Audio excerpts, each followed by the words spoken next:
This is IDLES. What's happening? And this is the BTS for Rolling Stone UK's cover shoot, Bless Up. TANGK, our new album, is a very uncomplicated entity.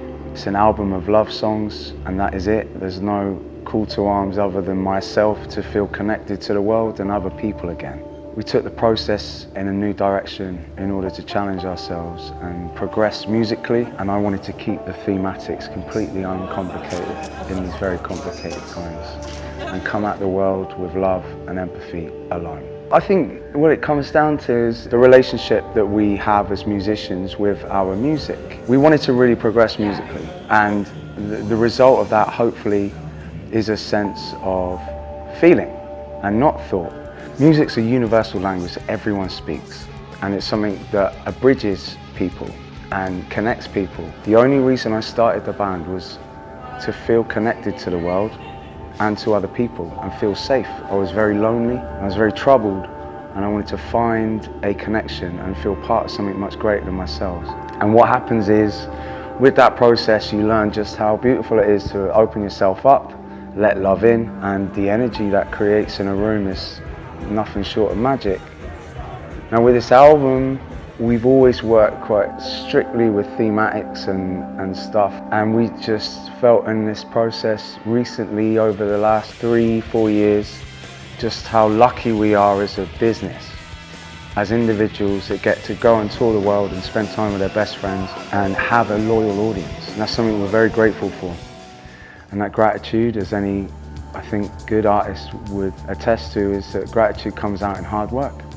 And hard work as an artist is about challenging yourself and making yourself uncomfortable in order to find a fluency in your artistic language. That is a more vibrant and beautiful art and product for everyone involved. Then the conversation at the start of this album came with me and Bowen, and I just said, I want to make people dance. I want to unthink, and I want people to unthink, because whenever you give something in the live arena, you receive that back.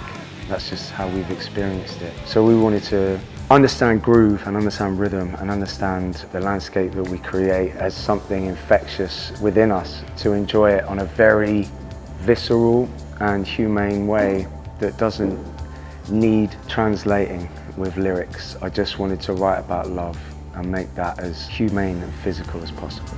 I learned a lot from Nigel Godrich. Working with him was a gift, and it took me a long time to find a place within our working relationship. Bowen, the other main writer in this album, is a lot more dynamic and smart and emotionally stable than I am.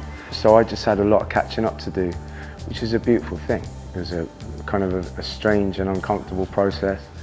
But Nigel, like all good producers, enables you and shows you the tools in which to push yourself and work towards a wider vocabulary, so to speak. And he did that brilliantly, and I'm very grateful. There's a couple of terrible bands that influenced me to start a band. Actually not far from here at Camden Cruel, Dev and I were at a show, and I watched a band who are lifeless and looked bored, and I thought that was insulting to the people that were buying tickets. And I was looking at an indie scene, so to speak, that were lackluster. It was bloated and cocaine-fueled and boring, and I wanted something vibrant, beautiful and violent and full of life, so I started a band. It's not my problem. Other people's expectations. I've said it many times before in interviews, and I'll say it again. The only thing I can control is my own choices and my own narrative and my own pathways. One can only control their own behaviours and their own choices. I found balance in finding an avenue to express myself beautifully with my best friends, but I can only start a conversation. That's a dialogue. People are welcome to give something back, but I mean, I'm not managing anyone else's expectations. That's their problem. I love it. The king.